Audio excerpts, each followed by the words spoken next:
어, 일단 제목은 일단 망원경과 TFT라고 되어 있고요. 일단 우선 그럼 시작하면은 일단 우리가 전 세계는 망원경의 역사가 굉장히 기니까 여러 종류의 망원경이 이제 개발이 되어 왔습니다. 그 중에서도 우리가 이제 가장 최신의 어떤 방향으로 전 세계적으로 어떤 방향으로 망원경들이 이제 발전되고 있는지, 어떤 방향으로 이제 진화가 되어 가는지에 대해서 일단 잠깐 얘기를 하면서 시작을 해보려고 합니다.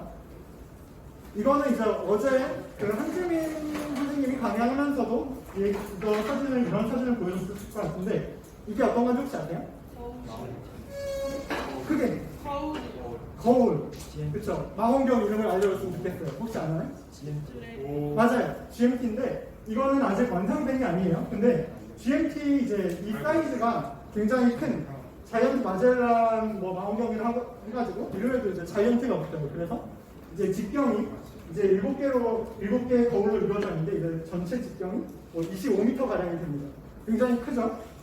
근데 여러분들 이건 이제 아직 그 개발 중에 있는 이러한 망원경이 되겠습니다. 근데 여러분도 아시다시피 이제 인간의 욕망은 끝이 없어요. 점점 커집니다. 그래서 이제 이것도 이제 개발 중에 있는 망원경으로 유럽에서 만들고 있는 이 ELT라는 망원경이 되겠습니다. 이것도 마찬가지로 우리가 망원경을 이제 거울로 만들 때는 너무 큰 망원경을 큰 거울을 하나짜리로 만들기가 어려워요. 점점 무거워지고 점점 커지고 하기 때문에 저희 위에 했던 것과 마찬가지로 저는 이제 작은 그 반사경들을 이어붙여가지고 만들게 됩니다.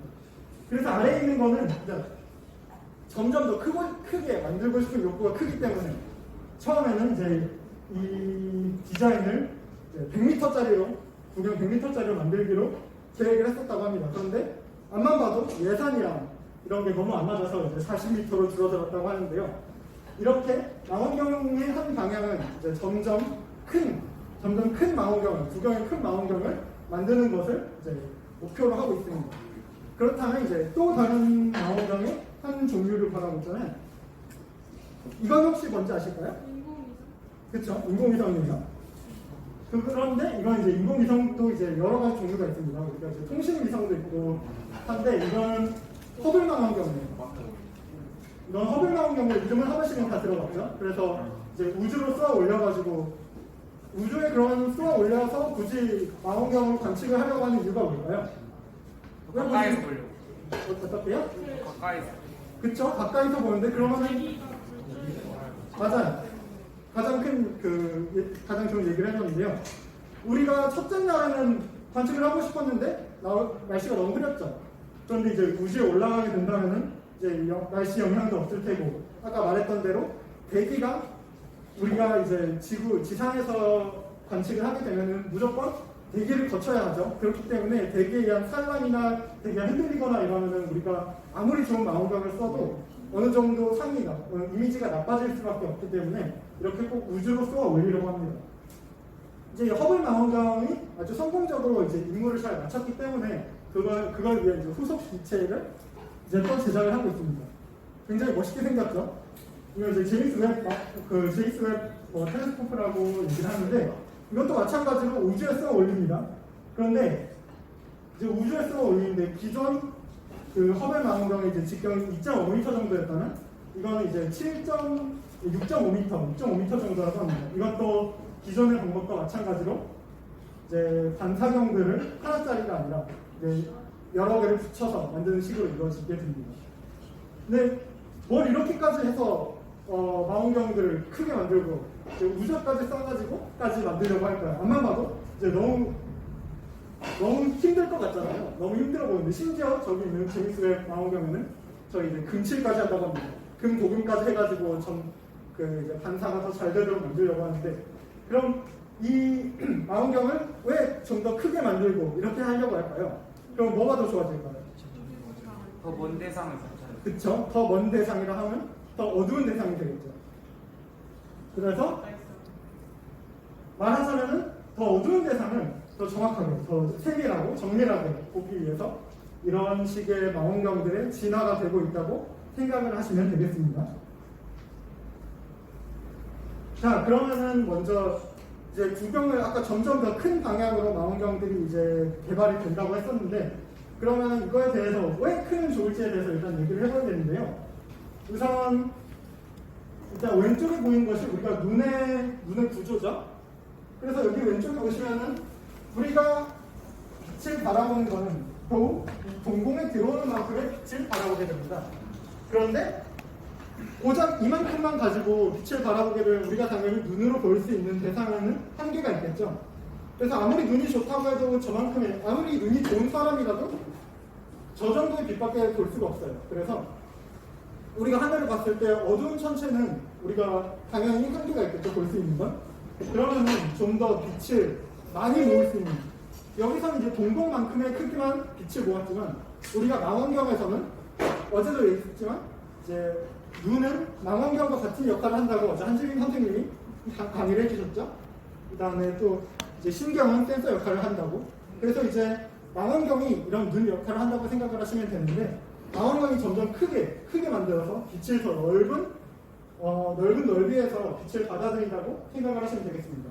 그렇게 해서 이제 어두운 천체를 점점 우리가 더 발견을 하게 되고 관측을 하고 연구를 할 수 있게 되는데요. 이게 왼쪽에 보시는 것이 이제 한 그래프인데, 이제 오른쪽에 이제 가로축, x축으로 써 있는 게 결국에 이제 시간입니다. 시간대 연도입니다.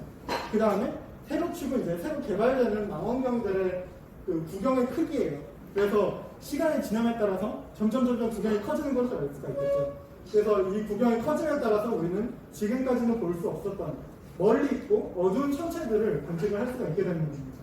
그래서 이게 한 가지 큰 장점 중에 하나입니다. 이게 망원경들의 구경이 커지는 이유이기도 하고요. 그리고 또 하나는 망원경의 성능에도 영향을 미치게 됩니다. 우리 과학 물리 시간에 들었을지 모르겠는데 회전이라는 거는 들어갔나요? 그쪽으로 못 들어갔군요. 그래서 이제 우리가 왼쪽에서 보시는 아주 간단한 이런 광학계를 생각을 했을 때 이런 광경로는 어느 정도 익숙하죠? 여러분도 이런 그림 같은 경우는. 그래서 빛이 평행광이 왼쪽에서 이렇게 들어와서 이제 오목 거울에 빛을 닿게 되면은 이 포커스 F라고 써진 지점 한 지점에서 점이 모이게 될 거예요. 그러면은 우리 생각으로 이 그림에서 봤을 때는 우리가 그럼 이 F 포커스 위치에서 센서를 갖다 놓게 된다면 아주 그냥 크기가 0이 되는, 아주 작은 크기의 점 하나가 맺힐 거라고 생각을 하게 됩니다. 그렇지만 사실은 그렇지가 않아요. 우리가 이제 회전이 발생을 하기 때문에 저 한 지점에서 그 크기가 0인 이런 점으로 이제 이미지가 맺히는 것이 아니라 이제 오른쪽에서 보시는 것처럼 크기를 갖는 이런 이런 물결 모양 표시에 물결 모양의 점 이미지가 맺히게 됩니다. 이게 회전 때문이라고 생각을 하시면 되겠는데요. 그럼 이게 무슨 말을 의미를 하느냐면 우리가 예를 들어서 이 점 크기, 다시 말해서 저 원반, 에어리 원반이라고 하는 게 바로 이 물결 모양 표시 중에서 가장 밝은데 이 가장 가운데 부분이라고 생각을 하시면 되겠습니다. 그래서 저게 이제 망원경을 만들 수 있는 가장 작은 점의 크기인데요. 그럼 이제 저 크기가 왜 성능에 영향을 주느냐라고 이제 생각을 해볼 수가 있겠습니다. 우리가 같은 이미지를 고화질로 보고 저화질로 볼 때 차이가 결국엔 각 픽셀의 크기 차이라고 생각을 할 수 있겠죠. 우리가 더 작은 픽셀을 사용을 해가지고 사진을 본다면 굉장히 선명하게 보이죠. 그게 이제 극단적인 예로 픽셀이 아주 크면 이제 모자이크처럼 나올 거예요. 그래서 아주 큰 부분을 이제 같은 색깔을 차지하고 있어서 우리가 잘 알아보기가 힘든데, 이걸 망원경에도 똑같이 생각을 할 수가 있습니다. 저 모양, 망원경이 만들 수 있는 가장 작은 점의 크기가 작으면 작을수록 더 높은 고화질의 이미지를 만들어내는 것이 가능해요. 그런데 이제 이 에어리 디스크, 이 에어리 원반이라고 하는 이 가장 최소 단위의 크기는 이제 여기 이 세타로 표시를 할 수가 있는데, 오른쪽에 이제 식으로 보시는 것처럼 D분의 람다라고 하는 것에 이제 얘가 결정이 되게 됩니다. 크기가. 근데 여기서 D는 망원경의 이제 구경 크기를 얘기를 하게 됩니다. 렌즈의 크기, 반사광의 크기를 나타나게 돼요. 그래서 D가 커지면 반사광의 크기가 커지면 커질수록 저 원반이 작아지게 되겠죠. 그래서 이제 반사경의 구경이 커지면 커질수록 더 작은 단위 픽셀이 생긴다고 생각을 하시면 되겠습니다. 그래서 이제 또 다른 이제 망원경이 갖는 어떤 스펙, 이 망원경이 갖는 특징, 각각의 망원경들을 우리가 보고자 하는 대상에 따라서 적당한 망원경을 골라야 할 텐데, 그럼 망원경들이 갖는 특징, 특성이 어떤 것이 있는지 몇 가지 또 살펴보도록 하겠습니다. 여기 써져 있는 대로 이제 시야각이라는 것을 예를 들 수가 있고요.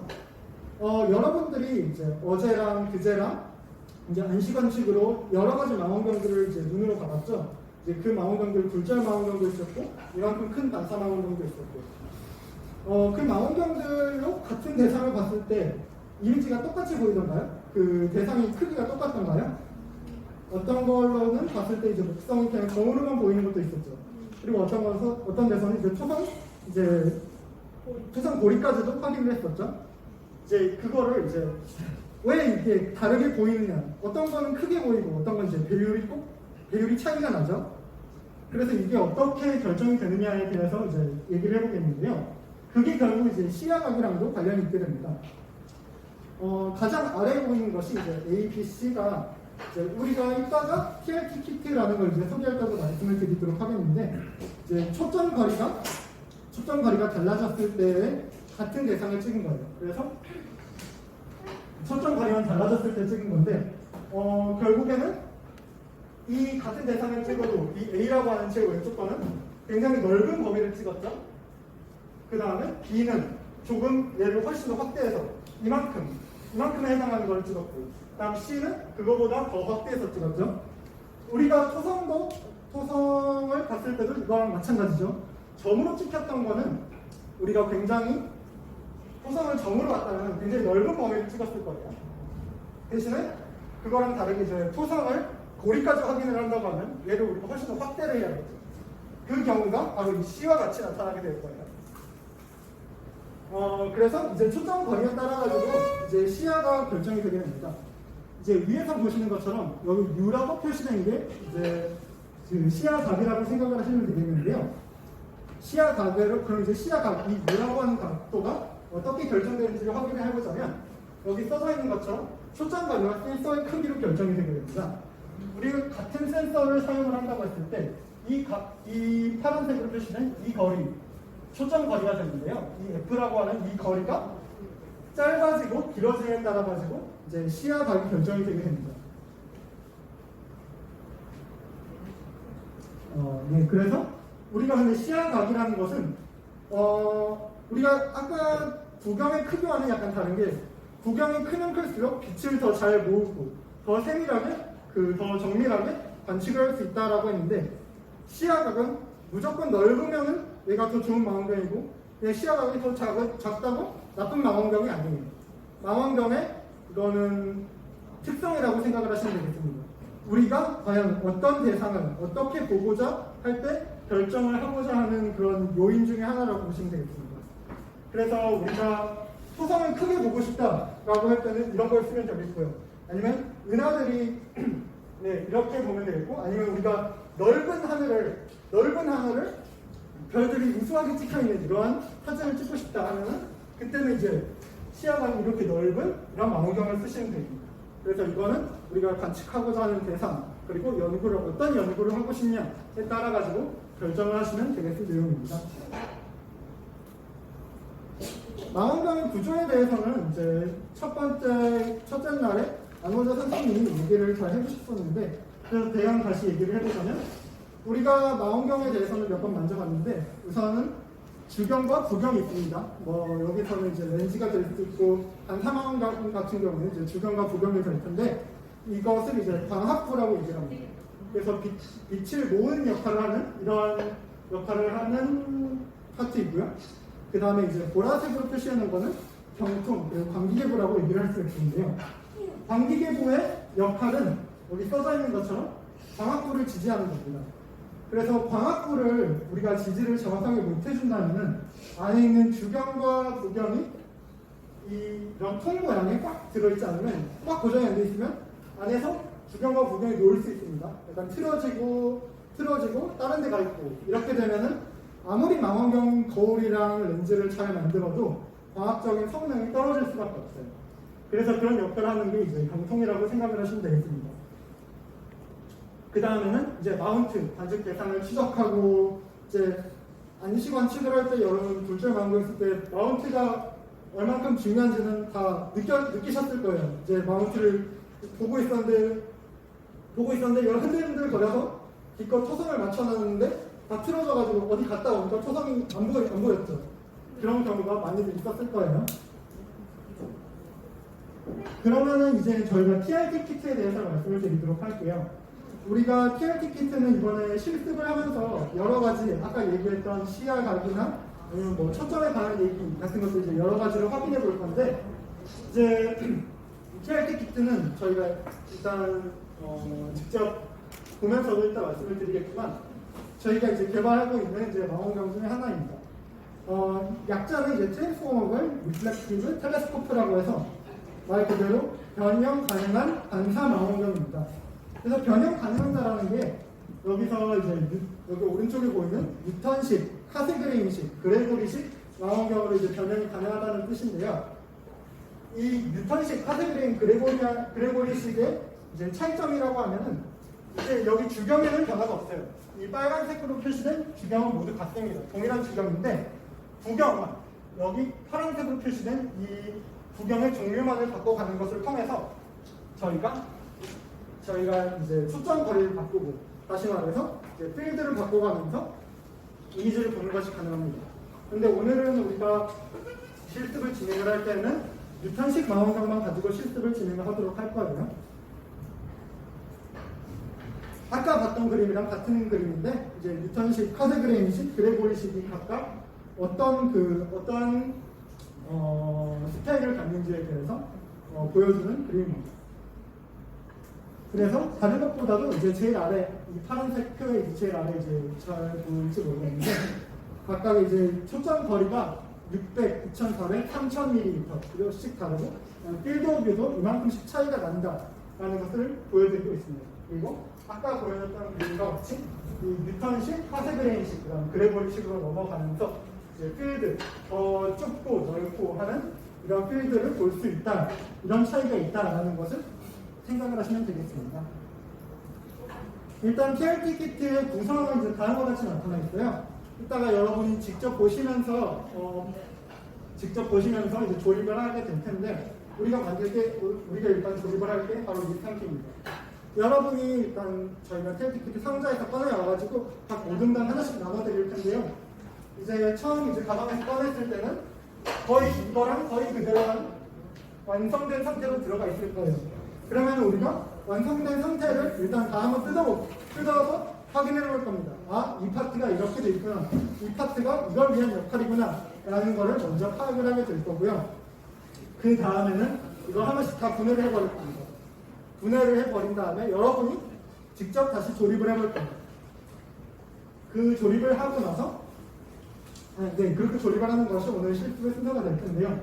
일단 구성에 대해서 말씀을 드리자면 크게 세 파트로 나눌 수가 있겠습니다. 빨간색으로 표시된 주경 모드. 거기서 이제 빨간색으로 안에 구멍이 뚫려 있는 것으로 보이는 게 이 주경, 이제 거울이 되겠습니다. 그 다음에 구경 모드. 이 주황색으로 표시되는 게 주경 모듈이고요. 그 다음에 이 빨간색으로 표시되는 게 마찬가지로 그 반사경이 되겠습니다. 이 구경 모듈은 우리가 이 아래 그 초록색으로 표시된 베이스 모듈 위를 슬라이드 하면서 이동시키는 것이 가능합니다. 그래서 그런 식을 통해 가지고 우리가 초점을 조정을 할 수가 있고요. 그 다음에는 구경 모듈의 이 노란색으로 표시된 부분에 카메라 어댑터라고 되어서 우리가 거기에다가 아이피스 저반 렌즈를 끼워 넣으면은 우리가 밖에서 안시 관측했던 것처럼 똑같이 망원경으로서 이제 눈으로 보면서 관측을 하는 것이 가능해지고요. 저 위치에다가 DSLR을 꽂으면 우리가 기록을 해가면서 그 관측을 할 수 있는 그런 파트가 되겠습니다. 일단 조립은 이런 식으로 됩니다. 여러분도 이따가 조립을 직접 해보면 알게 되겠지만 이제 어떤 식으로 조립이 되는지에 대해서는 아마 이 부분을 띄워놓고 스크린을 띄워놓고 조립을 하는 것도 괜찮을 것 같아요. 그래서 주경 모듈, 이렇게 주경 모듈이 하나, 둘, 셋, 네 개, 5개 파트로 이루어져 있고, 주경 모듈은 몇 개 파트로 이루어져 있고, 베이스 모듈은 이렇게 이루어져 있다라는 것을 여러분이 알면 되겠습니다. 그래서 일단 실습을 진행을 할 때에는 먼저 부경 정렬이 있겠습니다.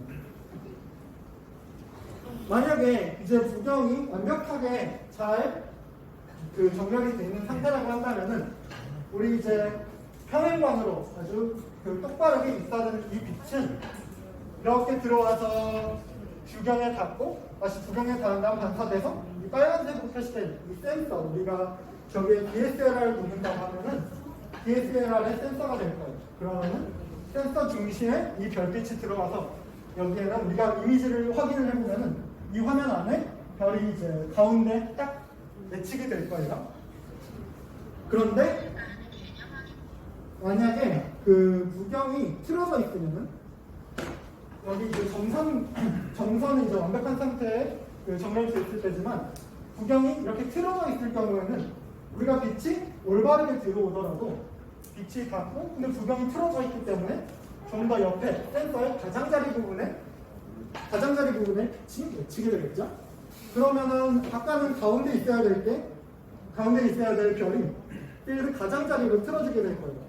다시 말해서 부경을 우리가 정렬을 똑바로 하지 않는다면 망원경은 아무리 이쪽을 가리키고 있어도 우리가 보는 거는 이쪽 방향에 아주 엉뚱한 방향을 바라보게 되는 것이 보게 될 수가 있어요. 그래서 이런 거를 해결하기 위해서 우리가 부경을 정렬을 하게 될 거고요. 이게 여러분이 이제 조립을 다 한 다음에 가장 먼저 해야 될 것입니다. 부경을 먼저 정렬을 한다. 일단 부경을 정렬을 할 때에는 여러분이 지금 이게 보면 이게 무슨 그림인가 하실 거예요. 그런데 저희가 아까 카메라 어댑터 부분에 이제 우리가 이제 여기에 저반 렌즈 아이피스를 꽂아놓고 관측을 하는 부분인데 여기에서 아이피스를 끼지 않고 눈으로 확인을 해보면은 일단 부경이 보일 거예요. 부경이 보이고 부경에 반사된 주경의 모습이 보일 거예요. 여러 가지 원들이 보이는데 그 원들이 일치를 하게 되면 지금 이 부경들이 모두 제자리에 와서 오른쪽을 정렬 후처럼 오는 모든 원들이 이제 동심원처럼 이제 중앙에 딱 일치되어 있게 되는 모습을 볼 수가 있는데요. 이렇게 되면 우리가 모두 정렬을 마쳤다. 그러면은 우리가 망원경이 바라보는 쪽을 우리가 똑바로 카메라에 담을 수 있겠다라는 것을 알 수가 있겠습니다. 그래서 우리가 부경을 직접 조정해가면서 눈으로 봐가면서 이런 모양이 나올 수 있게 만드는 것이 이 정렬의 목표가 되겠습니다. 이제 두 번째로는 이제 정렬을 잘 하면은 우리가 저반의 굴절 망원경을 가지고 접도했던 것과 같은 내용입니다. 우리가 이걸로는 이제 포커스를 맞추는 것을 해야 되는데요. 여러분이 어제 그제 실습을 하면서 충분히 느끼셨을 거예요. 포커스를 못 맞추고 정확하지 않을 때에는 예를 들어서 우리가 포커스를 잘 맞췄을 때에는 아주 이상적인 점 모양으로 우리가 별이 모이고 했었을 텐데 포커스가 정확하지 않을 때 이렇게 정석 위치에 부경이 가 있거나 하게 된다면 이제 어떻게 나오는지는 여러분이 이미 사실은 알고 있죠. 이렇게 여기 센서에서도 보시겠지만 여기에서는 한 점으로 맞췄죠. 그렇죠. 여기는 이만큼의 크기가 생기게 돼요. 크기가 생긴다는 것은 저 정도 크기의 별빛이 한 점을 보이는 것은 아니라 100이라는 별빛이 있으면 그게 저 범위 안에 흩어져 있게 되는 겁니다. 그래서 같은 빛의 양이 다른 넓이에 커지게 되기 때문에 굉장히 어두워지게 되죠.